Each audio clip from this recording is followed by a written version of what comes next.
अब खालिद ने रात को मेरा लाइसेंस मुअत्तल करवाया। अब जाली डिग्री वाले ने असली डिग्री वाले को मुअत्तल करवाया, तो हम क्या कर सकते हैं। ये सारी चीज़ें हमारे साथ होती हैं, लेकिन ये सिलसिला है, चलता है, कोई बात नहीं है। मजलूम इस वक्त अपोजिशन में हैं। हमारी हालत आप देख रहे हैं, हम अपोजिशन में हैं और अपोजिशन ने एक पिटीशन फाइल की है। हुकूमत की मशीनरी हमारे पास नहीं है। वो क्या प्रेशराइज करेंगे जिनका लाइसेंस रात को मनसूख होता है। मैं अपने बार के अंदर अपनी ताकत को मेंटेन नहीं कर पाता हूँ। मतलब हमारी बार काउंसिल ने रात को अचानक मेरा लाइसेंस मनसूख किया, मेरा लाइसेंस मुअत्तल किए।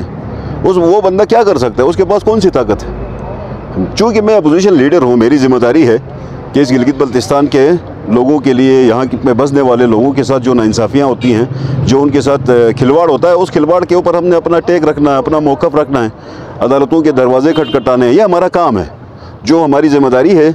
बीइंग अपोजिशन लीडर हमारी जो जिम्मेदारियाँ वो हम अदा कर रहे हैं।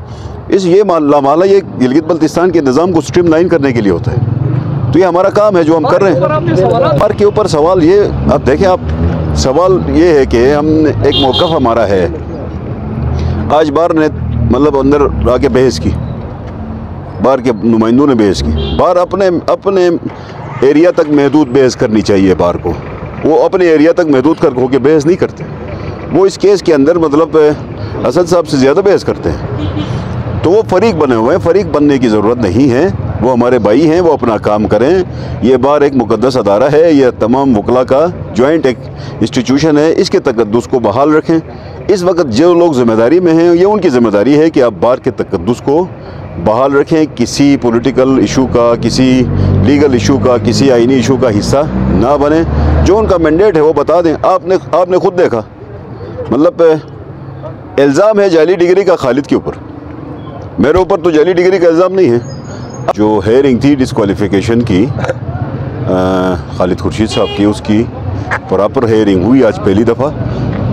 तमाम फ़रीक़ैन को अदालत ने बिल्कुल पेशेंस हेयरिंग दी और बाज़ाब्ता तौर पे एक फ़रीक़ को अपने तमाम जो इश्यूज़ हैं उसके ऊपर उनको बोलने का मौका दिया। सबसे पहले चूँकि पिटिशनर की तरफ से हमने बोलना था, तो जो हमारे ग्राउंड्स थे उसकी डिस्क्वालिफिकेशन के, वो सारे के सारे ग्राउंड्स हमने ऑनरेबल कोर्ट के सामने रखे। ये डिस्क्वालिफिकेशन जो उसकी होनी है, या मतलब जिसके लिए हम अदालत में आए हैं, बुनियादी तौर पे सवाल ये है कि खालिद खुर्शीद साहब की डिग्री जाली है। उसने जाली डिग्री का इस्तेमाल किया है।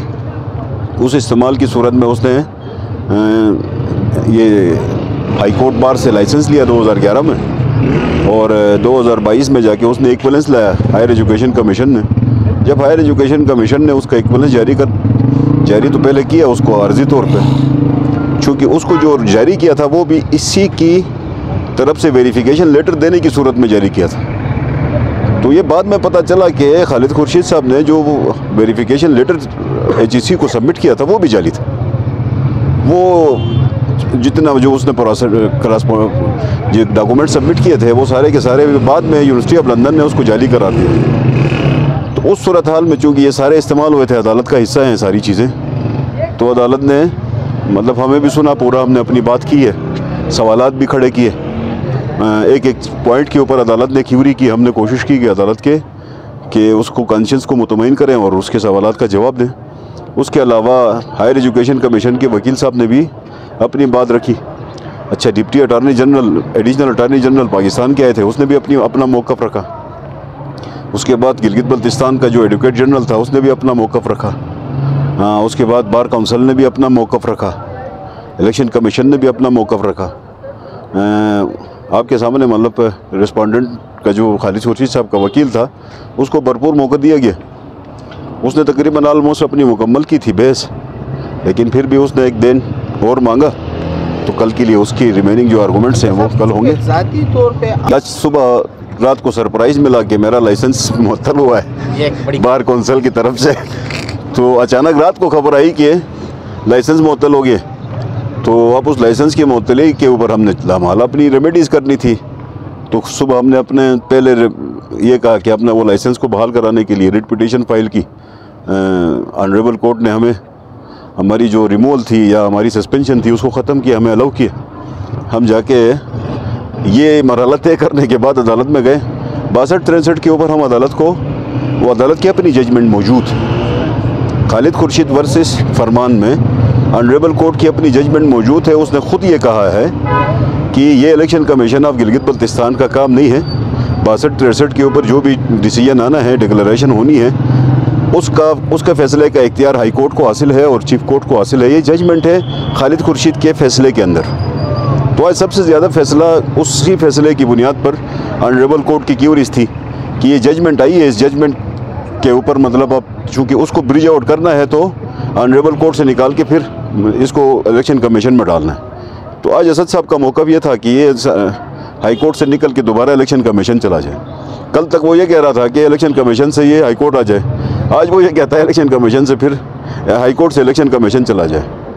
तो ऐसा लग रहा है कि वो सिर्फ मीठा मीठा हप हप करना चाहते हैं, कड़वा कड़वा के ऊपर थोड़ा मुश्किलात आ रही हैं। तो खैर हम अपनी कोशिश करेंगे बिसात के मुताबिक ऑनरेबल कोर्ट के सामने अपना मौक़िफ़ रखें, फैसला जो भी करते हैं। ऑनरेबल कोर्ट इंडिपेंडेंट फोरम है, वो जो भी फैसला करते हैं हम उस फैसले को उसके मुताबिक लेंगे। अगर वो हमारे हक़ में आता है तो उस हिसाब से लेंगे, अगर वो हमारे ख़िलाफ़ आता है तो फिर हमें अपील का हक़ होता है, लामाला हम अपील करेंगे। अगर उसके ख़िलाफ़ आता है तो वो अपील करेगा। ये कोर्ट की डिस्क्रिशन है, वो जो भी फैसला देगी इंशाअल्लाह ताला कल तक कोर्ट की तरफ से कि 62-63 को इस कानून के ज़रिए से, इस एक्ट के ज़रिए से नाफिज किया गया, इसकी क्या लीगल रेमेडीज़ हैं, क्या लीगल रिपरकशंस हैं। तो हमारे पास इसका भी जवाब है कि 21वीं आईनी तरमीम आई थी, 23वीं आईनी तरमीम आई थी, जिसके तहत फ़ौजी अदालतें बनी थी। फ़ौजी अदालतों के तहत ट्रायल हो, मिलिट्री कोर्ट का ट्रायल होता था। वो 21वीं और 23वीं आईनी तरमीम को प्रेसिडेंशियल आर्डर के ज़रिए से गिलगित बल्तिस्तान को उसका निफाज किया गया था। उसके निफाज करने के बाद उस मतलब 21वीं और 23वीं आईनी तरमीम के तहत गिलगित बल्तिस्तान में क्रिमिनल ट्रायल्स हुए, मिलिट्री कोर्ट के ट्रायल्स हुए। तो प्रेसिडेंट ऑफ पाकिस्तान के पास ये इख्तियार मौजूद है कि वो कोई एक प्रोविज़न गिलगित बल्तिस्तान में नाफिज कर सकता है, जैसे कि मतलब फंडामेंटल राइट्स नाफिज हैं, दीगर बहुत सारी चीज़ें नाफिज हैं, प्रिंसिपल पॉलिसी नाफिज है। आर्टिकल 258 के तहत प्रेसिडेंट ऑफ पाकिस्तान के पास ये इख्तियार मौजूद है कि वो उन तमाम इलाकों पे जो सूबाई टेरिटरीज़ में नहीं आते, वफाकी टेरिटरीज़ में नहीं आते, उनके लिए कोई भी कानून नाफिज कर सकता है। तो वो ये सारे कवानीन मौजूद हैं, वो सारी चीज़ें हम इंशाअल्लाह अदालत में भी देंगे और हम उम्मीद रखते हैं कि अदालत इंसाफ पर मबनी फैसला करेगी। सर हमने मतलब रिबटल में हमारा 2 मिनट या 3 मिनट लगना है, हमने अपने आर्गूमेंट्स पूरे दिए हुए हैं। फिर भी अदालत के जहन में कोई सवाल आ सकता है, हमने सवाल का जवाब देना है, आर्गूमेंट्स नहीं करना। आर्गूमेंट्स ऑलमोस्ट हमारे मुकम्मल हो चुके हैं। हम